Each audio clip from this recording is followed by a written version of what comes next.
हकनवाज़ साहब असांजी ॿुधाइजो त हीअ 27वीं आइनी तरमीम आहे छा ऐं इन हवाले सां की सूबनि जी ख़ुदमुख़्तियारी आहे उन ते कहिड़ा असर पवंदा? सूबाई ख़ुदि मुख़्तियारी ते जी जेके सब्जेक्ट हींअर सूबनि वटि आहिनि, मिसाल एजुकेशन ऐं पॉपुलेशन, उन जे जेके वापसी लाइ फेडरल गवर्नमेंट में वञण जे लाइ उन जे लाइ प्रपोज़ड आहिनि अमेंडमेंट्स।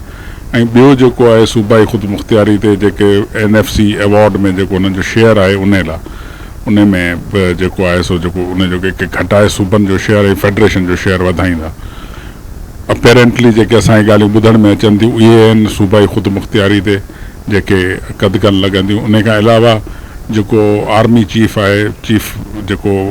कमांड एंड कंट्रोल जेको प्रेसिडेंट वटि आहे, उहो उन जो जेको पावर्स आहिनि उहे आर्टिकल 243 जे तहत जेका आहे त कमांड एंड कंट्रोल उन में अमेंडमेंट सजेस्टेड आहे जेका चीफ ऑफ आर्मी स्टाफ वटि वेंदी, या को नओं उहिदो ठाहे हिकिड़ो नओं जेको आहे सो क्रिएशन कंदा जेको फ़ौज वटि इहो कमांड एंड कंट्रोल। हींअर जेका आहे वॉर या जंग जेका आहे उन जो ऐलान या जेको कंदो उहो प्रेसिडेंट करे सघे थो, चीफ ऑफ आर्मी स्टाफ खे को इख्तियार कोन्हे। पोइ शायदि उहो इख्तियार जेको आहे सो जेको आहे चीफ ऑफ आर्मी स्टाफ या जेका नई पोस्ट क्रिएट कंदा उन अथॉरिटी खे हूंदो इंस्टेड ऑफ उहो। हाणे इहो जेको आहे सो बेसिक डेमोक्रेटिक जेका सिचुएशन आहे या जेको basic head of the state जो जेको कमु आहे उहो शायदि कंहिं 20-22 ग्रेड या ऑफिसर खे हैंड ओवर कंदा। इहा हिकिड़ी तब्दीली जेका आहे अचे पई कॉन्स्टिट्यूशन में जेका ॿुधण में अचे थी। उन खां अलावा जुडिशरी में जेके तब्दीलियूं आहिनि उन में हींअर कॉन्स्टिट्यूशनल बेंच खे ख़तमु करे कॉन्स्टिट्यूशनल कोर्ट ठाहिण जी तजवीज़ आहे। ऐं उन खां अलावा जेके एग्ज़िक्यूटिव मेंबर्स आहिनि जेके अॻु में डिप्टी कमिश्नर ऐं AC वटि जेके पावर्स हूंदा हुआ एज़ ए मैजिस्ट्रेट, उहे शायदि हू बहाल करण जे लाइ बि अमेंडमेंट आहे। हाणे इहो ईअं पियो थिए जेको पाण पुराणो कॉलोनियल दौरु हुयो उन पासे वापसि अमेंडमेंट्स कॉन्स्टिट्यूशन में ईंदियूं आहिनि त बहितरी दुनिया में थिए या उन कानूननि में बहितरी थिए ऐं माइशरे में हिकिड़ी नई नवाण अचे ऐं बहितर तरफ़ वञे। पर मुंहिंजी बादियुल नज़र में लॻे ईअं थो त हीअ जेके कॉन्स्टिट्यूशनल अमेंडमेंट आहिनि बजाए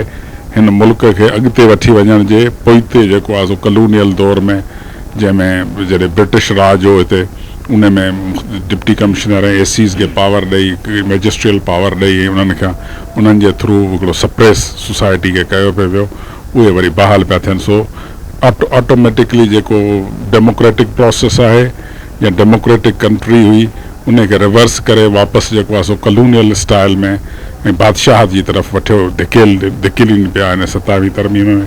असांखे हीअ ॿुधायो तव्हां छा था सम्झो त हीअ जेकॾहिं आइनी तरमीम पास थी वञे थी त सदारती निज़ाम जेको आहे उहो क़ाइमु थियणु पियो वञे? जी, हाणे इहो जेको तव्हांजो सुवालु आहे सदारती निज़ाम त कोन थो अचे, पर हीअ अञा जेको लेजिटमाइज़ था कनि जेको मिलिट्री जो रोल आहे हूं। अदरवाइज़ त मिलिट्री जेका आहे सा ऑलमोस्ट सभु फ़ैसिलनि में आहे, पर उन जा जेके फ़ैसिला हूंदा उन्हनि खे कानूनी शक्ल ॾेई ऐं कॉन्स्टिट्यूशनल शक्ल ॾेई उन्हनि खे बि एग्ज़िक्यूटिव जो रोल ॾिनो वियो आहे। हिकिड़ो इन जे लाइ ई अमेंडमेंट थिए पई जेको अॻु में जेको आहे सो बियॉन्ड द सीन जंहिंखे चवंदा आहिनि नादीदा फोर्सिस उहे हुयूं, ऐं हाणे जेके आहे से उन्हनि खे कॉन्स्टिट्यूशन में रोल ॾेई ऐं उन्हनि खे अॻिते जेको आहे सो उन्हनि खे लेजिटमाइज़ कयो थो वञे। जेसिताईं तालुक़ु आहे ॿोलीअ जो, बिल्कुलु, छाकाणि जो एजुकेशन में सिलेबस जेको आहे उहो एजुकेशन डिपार्टमेंट ठाहींदो आहे पंहिंजनि रेस्पेक्टिव प्रोविंसिस जो। जेकॾहिं एजुकेशन असां खां वञे थी हली उहा जेका आहे सा सॼो सिस्टम जेको आहे सो उन्हनि वटि हलियो वेंदो ऐं उन में जेको आहे सो जेको सिलेबस हू ठाहिनि सिंधी ॿोली रखनि वाइप आउट करे छॾीनि उहा हुननि जी मर्ज़ी आहे। जीअं असां वटि हींअर जो कुझु अमेंडमेंट्स अचण खां पोइ सिंधी मैंडेटरी थी वई कॉलेजनि ऐं स्कूलनि में, कराची में ॿियनि इलाइक़नि में, शहरी इलाइक़नि में, उहो थी सघे थो हू ख़तमु करे छॾीनि ऐं उन जी जॻह ते उर्दू या कुझु ॿियो आणीनि। सो बिल्कुलु असांजी ॿोलीअ ते बि हिकिड़ो जेको आहे सो यलकार आहे, उनखे बि गौर सां ॾिसजे त बिल्कुलु उन ते आहे असरु आहे उनजो। सर हीअ ॿुधाइजो त हिन आइनी तरमीम जे अचण खां पोइ छा सिंध जो इहो ॿुधण में अचे पियो त उनखे मुख़्तलिफ़ इंतिज़ामी यूनिटनि जे हवाले कयो वेंदो, विरायो वेंदो, सिंध जी ख़ुदि मुख़्तियारीअ ते छा वाक़ई असर पवंदा? ऐं ॿियो इहो ॿुधायो त जुडिशरी जे हवाले सां हिन आइनी तरमीम खां पोइ जजनि जी मुक़ररी ऐं जेके एहतसाब अदालतूं आहिनि उन्हनि ते छा असरु पवंदा? मूंखे जेका थोरी घणी सुणिपुण आहे उहा इहा आहे त इहे हाणे आउं पंहिंजी ॿुधी ॿुधायल ॻाल्हियुनि जे बेसिस ते इहा एनालिसिस करियां थो, छाकाणि जो ड्राफ्ट अञा ताईं असांजे अॻियां न आहे। उन में इहो आहे त जेका इस्लामाबाद हाई कोर्ट आहे उनखे घणो करे एबॉलिश था कनि ऐं पोइ फेडरल कोर्ट था ठाहिनि, ऐं फेडरल कोर्ट में फेडरल कॉन्स्टिट्यूशनल कोर्ट में जेको आहे सो हर सूबे में जा 2 जजिस जेके आहिनि से रखिया वेंदा, यानी सिंध मां 2 जज हूंदा, 2 बलोचिस्तान मां हूंदा, 2 पंजाब मां हूंदा, 2 जेके आहिनि से उन में हूंदा, ऐं पोइ उहे फ़ैसिला जेके आहिनि से केसनि जा कंदा ऐं कॉन्स्टिट्यूशन। हाणे इन शइ जी बि क्लैरिटी न आहे त उहो जेको बि हुन वटि केस वेंदो उहो सॼी कोर्ट ॿुधंदी, फुल कोर्ट ॿुधंदी, जेकॾहिं फुल कोर्ट ॿुधंदी त उनजी अपील केरु ॿुधंदो, ऐं उहो सॼो अञा जेको आहे सो मुबहम आहिनि इहे ॻाल्हियूं, ऐं इहे त ड्राफ्ट अचण खां पोइ ई ख़बर पवंदी त उन्हनि जो स्ट्रक्चर छा हूंदो, कीअं हूंदो। बाक़ी जेके बि कॉन्स्टिट्यूशनल क्वेश्चन्स हूंदा उहे सभु उन्हनि में वेंदा, बाक़ी ऑर्डिनरी जेके केसिस आहिनि उहे सुप्रीम कोर्ट में हलंदा, जेका असांखे ॿुधाई वई आहे इन तरमीम उन जे मुताबिक़। अच्छा सर, हीअ ॿुधाइजो त कानून वारे ममलिकती वज़ीर जो चवणु आहे त आइन आसमानी किताब कोन्हे को, इन में तरमीमूं ऐं तब्दीलियूं मुमकिन आहिनि ऐं थी सघनि थियूं, इन हवाले सां छा चवंदा? इहो त साईं जेका मुसलमा हक़ीक़त आहे त कॉन्स्टिट्यूशन में अमेंडमेंट्स थी सघनि थियूं, पर जेको उनजो बेसिक स्ट्रक्चर आहे, जेको कॉन्स्टिट्यूशन ठहियो आहे उन जे जेको बेसिक स्ट्रक्चर आहे, जीअं जमहूरियत आहे, इंडिपेंडेंट ऑफ जुडिशरी आहे, फंडामेंटल राइट्स आहिनि, या जेको आहे सो ट्राइकॉटमी ऑफ पावर्स आहे, उन्हनि ते जंहिंखे असांजी कोर्टूं सीलियंट फीचर था चवनि कॉन्स्टिट्यूशन जो, उन्हनि खे तब्दील नथी करे सघे कॉन्स्टिट्यूशन जेको आहे उन में। ऐं अमेंडमेंट्स हमेशह बहितरीअ जे लाइ थींदियूं आहिनि, पर ही जेके अमेंडमेंट्स अचनि पियूं इन मां जीअं मूं अॻु में वर्ज़ कयो त लॻे ईअं थो त असीं जेको आहे सो डेमोक्रेटिक कंट्री या जेको सो कॉल्ड जमहूरी कंट्री आहे उन खे धिकेलियूं पिया हिकिड़ी जेको आहे सो कॉलोनियल जेका आहे सा हुकूमत जी तरफ़, या उन मुल्क जे तरफ़ जिथे बादशाहत हुजे या जेके माण्हू हिते कब्ज़ो कंदा हुआ मुल्क ते, जीअं अंग्रेज़नि अची कब्ज़ो कयो ऐं उन्हनि खे हलाइजे। सो मुंहिंजे ख़्याल में त इन बज़ाहिर जेके असांखे सुणिपुण आहे उन मां त इन में आउं नथो सम्झां त को फ़ाइदो थींदो। ॾिसो न, अमेंडमेंट्स बि फ़ाइदे लाइ थींदियूं आहिनि, नुक़सान लाइ त कोन थींदियूं आहिनि, पर हिन में आउं सम्झां थो त नुक़सानु आहे सॼी क़ौम जो, सॼे मुल्क जो, ऐं बिलख़ुसूस सूबा सिंध जो जंहिंजा वसाइल आहिनि। ऐं ॿियो जेको पॉपुलेशन में जेका हू घुरनि पिया त असांखे पॉपुलेशन वापसि ॾियो, ॾिसो सॼी जेका विर्छ थींदी आहे, NFC अवॉर्ड हुजे या फाइनेंस बिल हुजनि या जेकी बि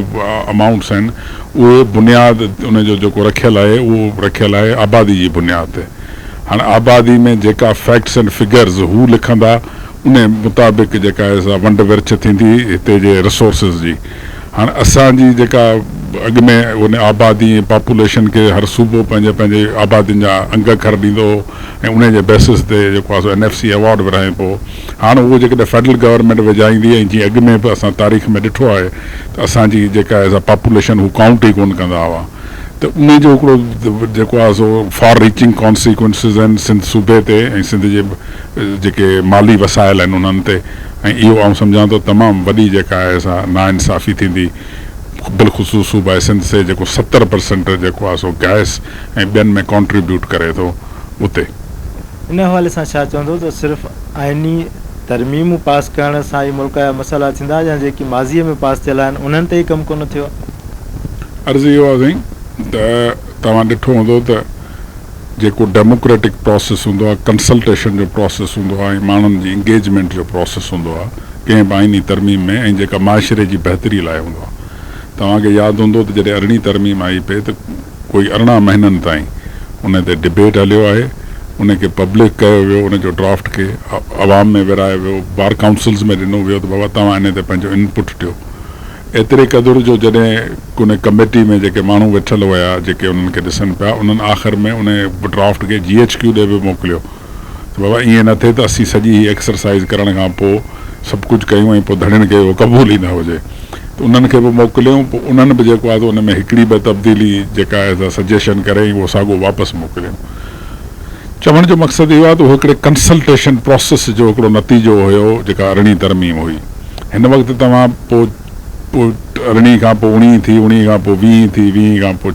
22, 24, 26 इन्हनि में तव्हां ॾिठो हूंदो त इहे एॾी हैस्ट नमूने ऐं जल्दी जल्दी तरमीमूं थियूं जंहिंमें कंसल्टेशन वारो जेको कॉन्सेप्ट आहे या जेको कलेक्टिव विज़डम जो कॉन्सेप्ट आहे त गॾियल जेका आहे जेका विज़डम आहे उहा उन में नज़र न आई। ऐं हींअर बि जेका 27वीं तरमीम आहे उहा बि ईअं हैज़ हैपिड नमूने ऐं जल्दी जल्दी कराइण में जिथे बि ॾिसो न जेकॾहिं नियत इहा आहे मुल्क जी बहितरी थिए त उन में सभिनी स्टेक होल्डर्स खे गॾु खणी हलण जो ज़रूरत हूंदी आहे। पर ही जेके बंदि कमरनि में वेही अमेंडमेंट्स थियनि थियूं ऐं चंद माण्हुनि जे लाइ या चंद इदारनि जी ख़ुशीअ जे लाइ उहे कॾहिं बि जेके आहिनि से बहितरी जी तरफ़ अवाम जी कंसल्टेशन हींअर ॿुधायो इन में अवाम जो कहिड़ो फ़ाइदो आहे। लेजिस्लेशन हुजे जंहिंमें इन में को हिकिड़ो अहिड़ो बि जेका अमेंडमेंट प्रपोज़ न थी आहे त जंहिंमें ग़रीबनि जी ग़ुरबत आहे वाक़ई ख़तमु थींदी, ग़रीबनि जे लाइ फर्दर कहिड़ो प्रोग्राम आहे, ग़रीबनि जी जेको एम्प्लॉयमेंट लाइ कहिड़ो प्रोग्राम आहे, या फॉर दैट मैटर दी जेके असां वटि पॉपुलेशन वधीक आहे। ॾिसो दुनिया में पॉपुलेशन जिथे वधीक पॉपुलेशन्स आहिनि उन्हनि खे तव्हां नेगेटिवली वठो या पॉज़िटिवली वठो, उहा त स्टेट जी पॉलिसी ते डिपेंड आहे। दुनिया में जेकॾहिं तव्हां वटि पॉपुलेशन वधीक आहे, तव्हां वटि रिसोर्सिस घटि आहिनि त दुनिया में तव्हां उन्हनि खे ट्रेंड करियो। जीअं असांजी नेबरिंग कंट्री इंडिया या ॿियूं जेके बि जिथे पॉपुलेशन्स वधीक आहिनि उन्हनि माण्हुनि खे एम्पावर कयो अथनि, उनखे टेक्निकली साउंड कयो अथनि, उन्हनि खे इलेक्ट्रॉनिकली उन्हनि खे वधीक एम्पावर कयो अथनि, उहे दुनिया में वेही हींअर उहे पंहिंजा कमु करे सघनि था। त हाणे इहो सुवालु इहो आहे त उन्हनि जे लाइ का बि हिन अमेंडमेंट्स में जेका बि आहे का बि तरक़ी जी ॻाल्हि न आहे। जेको आम माण्हू आहे या जेको आम नौजवान आहे या जेको हींअर हिन वक़्तु 70% असांजी सोसाइटी जो नौजवान आहे उन जे लाइ को ज़िक्र ई कोन्हे को। ही चंद एलीट्स आहिनि जिन्हनि जे लाइ पंहिंजे फ़ाइदे जे लाइ अमेंडमेंट्स आणीनि था, पंहिंजे पावर्स वधाइण लाइ, पंहिंजी पावर हंगरी आहिनि उन्हनि जे लाइ आहे। बाक़ी हिन में अवाम जी बहितरी या सोसाइटी जी बहितरी I don't find any light at the end of the tunnel. मूंखे त का अहिड़ी रोशनी कान थी ॾिसण में अचे। जेसि ताईं असांजा हमख़्याल दोस्त आहिनि असांजी इन्हनि में 1-2 मीटिंगूं थी चुकियूं आहिनि ऐं इनशाला असांजूं वरी ॿियूं माज़ी हींअर जल्दी में मीटिंगूं थियणियूं आहिनि। उन्हनि में असां त इहो तइ कयो आहे त असीं इन 27वीं तरमीम खे इहो सम्झूं था त इहा ड्रैकोनियल जेको आहे सो तरमीम्स आहिनि ऐं असां इन्हनि खे सब्जेक्ट टू उन्हनि जे ड्राफ्ट अचण जी